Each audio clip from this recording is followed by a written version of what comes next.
Mesdames, Messieurs, chers amis, je vous remercie d'être venus aussi nombreux et surtout aussi enthousiastes. Je l'ai remarqué à la rotonde et dans le foyer, vous êtes heureux d'être là et moi je suis heureux de vous accueillir au CCJ pour accueillir et pour fêter donc Ouzia Chahit et David Meyer, les deux mensch de cette année. Je salue aussi les très nombreuses personnalités qui sont là aujourd'hui et qui ont tenu à honorer par leur présence, par leur prise de parole, les héros du jour. Le prix du Mensch a été créé en 1998 par le magazine Regard et le CCJ, à l'initiative, une de plus, de David Suskind. Et donc, comme l'a dit Nicolas, nous en sommes à la 14e édition et nous aurons donc à la fin de cette journée 25 personnes qui auront le titre de Mensch. Les Mensch sont aux yeux de tous ces hommes et ces femmes exemplaires qui ont contribué de manière significative au développement de la communauté juive et qui ont privilégié dans leur action la dimension humaine. C'est la mémoire de notre communauté tout entière qui s'enrichit grâce à ceux qui écrivent son histoire. Je viens de vous lire la définition que le jury du Mensch relit chaque année avant d'entamer les délibérations pour choisir le ou les lauréats. Les candidats qui nous sont soumis à l'intérieur du CCJ, à l'extérieur, nous recevons des lettres, des mails nombreux quand on fait appel. Eh bien, ces candidats sont donc nombreux. Et le comité, le jury, doit prendre une décision à l'unanimité. On plaide pour, contre, les arguments favorables, on décrit aussi les défauts. Des candidats, on raconte même des plots que sur une histoire ou l'autre qui aurait affecté l'honorabilité ou la véritable qualité de Mensch. On ne s'embête pas, quoi. Mais vous imaginez juger parfois des amis, comparer les mérites des uns, des autres, est une tâche difficile et c'est comme dans les grands prix, les concours, les labels. C'est sérieux, mais on s'amuse beaucoup. C'est intéressant, parce qu'on parle non seulement des individus, des hommes et des femmes qui sont sur une liste de papier, mais on se rappelle les vraies valeurs qui font ce qu'ils ont vraiment droit au titre de Mensch. Alors, la bonne nouvelle, c'est que, pour nous, du moins, c'est que cette année-ci, les délibérations n'ont pas été trop longues. Le consensus a été atteint assez rapidement, et vous connaissez donc le résultat. Alors, Ouzia Chahit et David Meyer, comme l'a fait remarquer Nicolas, vous n'avez pas été choisis pour des caractéristiques communes, mais il se fait, vous en avez de nombreuses, qui nous renforcent d'ailleurs dans notre choix. J'ai lu vos biographies dans un magazine pas mal, Regard. Je ne connaissais pas l'entièreté de vos histoires, je me suis même baladé sur le net, et c'est fou ce qu'on peut y apprendre. Je ne vous raconterai pas tout, n'ayez pas peur. Mais je sais donc que maintenant, tous les deux, vous avez vécu une partie de votre vie à Jérusalem. C'est évidemment pas la raison pour laquelle vous êtes devenus des Mensch, mais je crois que ça vous a donné des enseignements, un certain esprit, une certaine passion. Et donc, le fait remarquable que nous avons voulu signaler chez vous deux, c'est la passion de la transmission, de l'enseignement du judaïsme. Alors c'est non seulement une passion, mais ce sont des réalisations. Pour l'une, une œuvre fantastique, créer une troisième école à Bruxelles, c'était pas évident. Une deuxième école laïque, et nombreux sont ceux qui viennent de l'étranger qui s'étonnent qu'une relative aussi petite communauté et trois écoles, et lesquelles.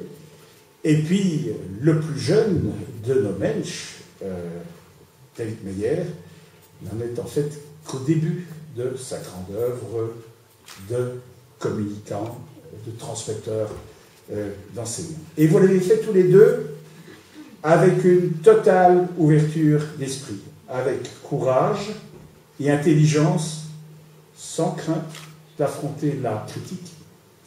Elle est nombreuse, les milieux juifs sont assez perfectionnés dans cet art, et vous avez pu résister à vous fondre dans le politiquement correct. Vous êtes tous deux des esprits curieux et aimants de l'autre, l'autre que vous écoutez, à qui vous tendez la main, et l'autre, c'est l'enfant, le parent, l'enseignant, le chrétien, le musulman, le prochain, tout simplement. Vous savez faire le lien, vous l'avez fait, vous le faites toujours entre la tradition et le monde moderne. Vous êtes debout, droit, d'une grande rigueur morale. Vous êtes des exemples pour la communauté juive. La communauté des hommes doit être fière de vous compter parmi les Mensch.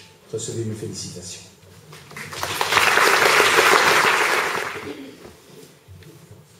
Je vais vous dire 2 ou 3 choses que je sais d'elle.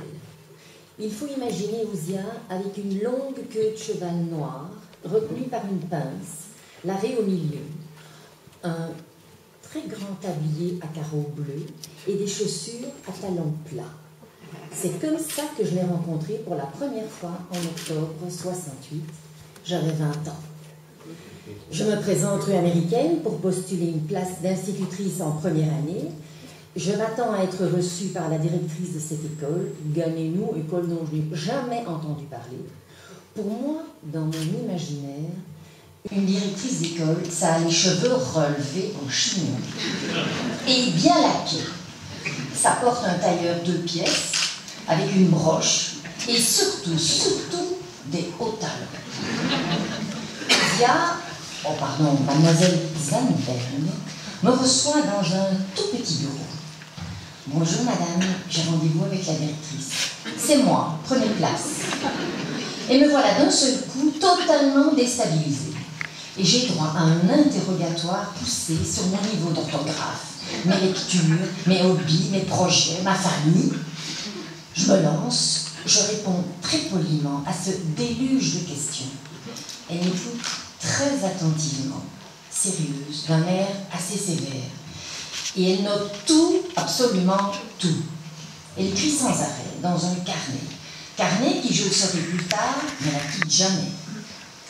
Il faut toujours laisser une trace écrite de tout, dit-elle. Et des traces écrites, elle en aura laissé, je peux vous l'assurer. L'entretien se passe bien et je m'attends donc à signer mon contrat. Je présume aussi qu'elle va me montrer ma future classe. J'espère rencontrer mes futurs élèves. Eh bien non, rien de tout cela.